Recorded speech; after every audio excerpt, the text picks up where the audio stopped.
सबसे बड़ी परतंत्रता, दासता मानसिक होती है। यदि व्यक्ति मन से किसी का दास हो जाए तो बंधन खुलने के पश्चात स्वतंत्र रहने का प्रयास नहीं करता। इसलिए कोई व्यक्ति हो या सोच, सुख सुविधा का साधन हो या स्थान, किसी पर भी इतने आश्रित मत हो जाइए कि मन गति करना भूल जाए।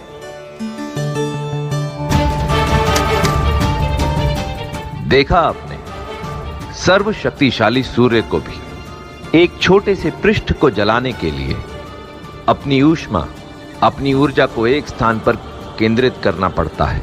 इसी प्रकार आप कितने भी मेधावी और योग्य क्यों ना हो, परंतु जब तक अपना मन, मस्तिष्क और प्रयास एक ही दिशा में केंद्रित नहीं करें, तब तक सफलता हाथ में छोटा हो अथवा दुर्बल, अवसर मिलने पर अत्यंत घातक सिद्ध हो सकता है। इसलिए अपने शत्रुओं पर सदैव अपनी दृष्टि तो बनाए रखें, परंतु उन्हें अपने अधिक निकट ना आने दें, अन्यथा अपना अस्तित्व खो बैठे। यदि हम किसी समस्या का सामना करते हैं तो जब तक उस समस्या के भीतर रहेंगे तब तक उस समस्या में उलझकर ही रह जाएंगे।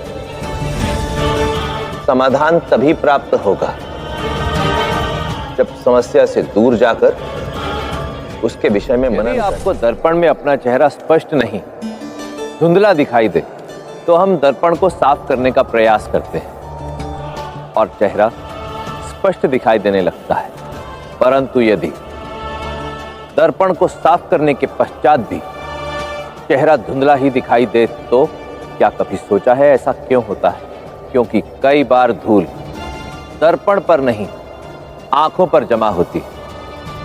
इसी प्रकार जीवन में यदि हमें अपना लक्ष्य ना दिखाई दे तो आवश्यक नहीं कि दोष मार्ग या लक्ष्य में, दोष आपकी दृष्टि, आपके दृष्टिकोण में भी हो सकता है। इसलिए कई बार दर्पण की अपेक्षा आंखें भी साफ कर लेनी चाहिए। दूध में नींबू की कुछ बूंदें डालते ही दूध फट जाता है, परंतु उसी दूध में कितनी भी खांड डालो ये नहीं फटता। इसी प्रकार अपने जीवन में किसी भी व्यक्ति को स्थान देने से पूर्व या उसके साथ घुलने मिलने से पूर्व उसके व्यवहार, उसकी मंशा और उसकी प्रकृति को भली भांति समझ लो। क्योंकि आप जल नहीं जिसमें सब मिल जाएं, इसलिए सतर्क रहो। क्योंकि धूर्त की संगति का मूल्य आपको वैसे ही चुकाना पड़ सकता है जैसे दूध नींबू में मिलकर चुकाता। नदियों का मीठा जल समुद्र में प्रवाहित होता है, तब भी समुद्र का जल खारा ही रहता है, क्योंकि यही समुद्र की प्रवृत्ति है। इसी प्रकार एक धूर्त व्यक्ति के साथ कोई कितना भी मीठा व्यवहार क्यों ना कर ले, धूर्त व्यक्ति से उसकी प्रवृत्ति के विरुद्ध अच्छे व्यवहार की अपेक्षा करना व्यर्थ। इसलिए प्रयास सदा उसी दिशा में करें जिससे मनचाहे उद्देश्य की प्राप्ति। यदि लक्ष्य की प्राप्ति करनी है तो उस योजना को गुप्त रखना होगा जिससे आप लक्ष्य पाना चाहते हैं। योजना जितनी गुप्त हो, सफलता उतनी ही निश्चित है।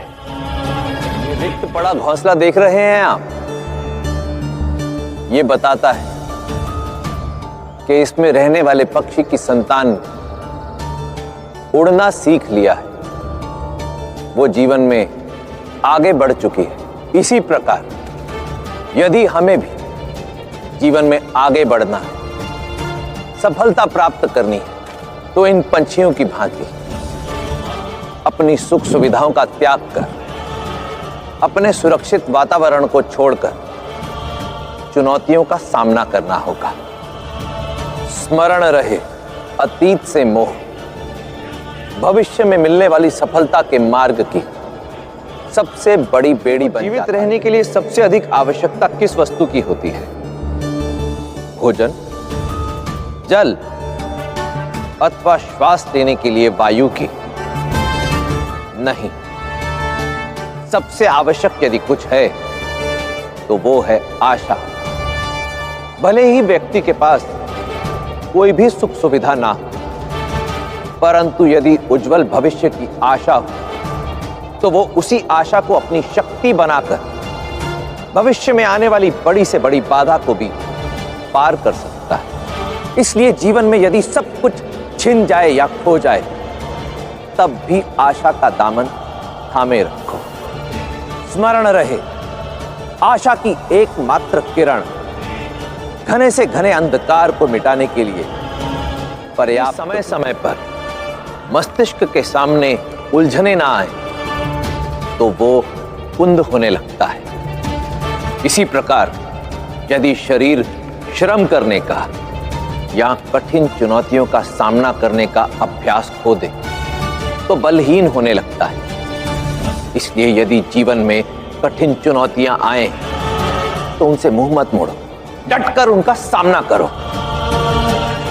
यदि उनसे मुंह मोड़ा तो अपनी ही सुरक्षा से, अपने ही विकास से भी मुंह मोड़ बैठो। सबसे अधिक घातक प्रहार होता है हमारी जिह्वा का, हमारे शब्दों का, क्योंकि शस्त्रों के प्रहार से या तो हमारा शत्रु मर जाएगा या पंगु हो जाएगा, परंतु हमारे कठोर शब्दों के प्रहार से शत्रु मरेगा नहीं, परंतु उसके भीतर प्रतिकार का राक्षस जागृत हो जाएगा, जो हमारे लिए सबसे घातक सिद्ध होगा। इसलिए क्रोध में भी अपनी जिह्वा पर नियंत्रण खोना नहीं। इन स्वर्ण मुद्राओं को देख रहे हैं आप? यदि मैं इनका संचय करते हुए इन्हें यूं एक के ऊपर एक रखूं तो कुछ समय तक तो ये एक दूसरे के ऊपर टिकी रहेंगी, परंतु कुछ समय बाद ये अपना भार ही नहीं सह पाएंगे और धराशायी हो जाएंगे। इसी प्रकार लोभ भी जब नियंत्रण से बाहर चला जाता है तो व्यक्ति की नींव को अस्थिर कर देता है, असंतुलन को जन्म देता है। फिर वो लोभ चाहे धन संपत्ति का हो, सुख सुविधाओं का हो या मान और प्रतिष्ठा का, जब भी सीमा से बाहर जाएगा निराश ही करेगा। इसलिए महत्वाकांक्षा और लालच में अंतर करना सीखो।